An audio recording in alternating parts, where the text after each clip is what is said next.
In this talk, I'd like to talk about Murthis, or statues, or drawings of deities and um, how those interact with our world.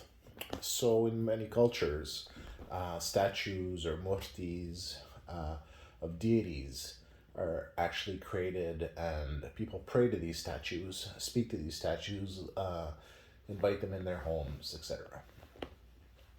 So when I became enlightened, I actually experienced seeing the through the eyes of all beings, all things.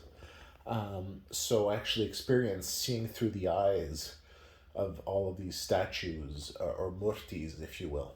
And one of the things I experienced is that deities actually listen to us through these murtis, by listening to our prayers, to when we talk to them.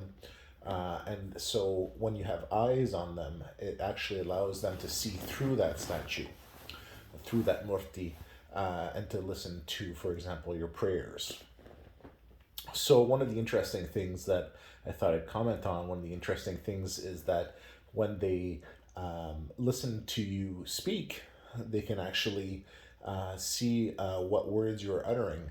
But one interesting thing is that, for example, if you were to put up a message for them on a piece of paper or something like that, they can read it, but they actually see everything opposite. So almost like when you're seeing yourself in a mirror. So it creates an opposite where your left is now your right is now your left.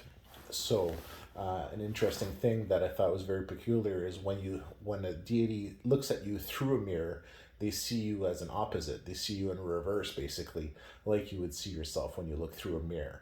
So I thought that was an interesting observation that I'd share with you. But the main purpose of this video is to confirm that yes, when you do speak to a deity through a statue or a picture of that deity, they do have the ability to listen to you speak, to watch you speak, and they do look at you.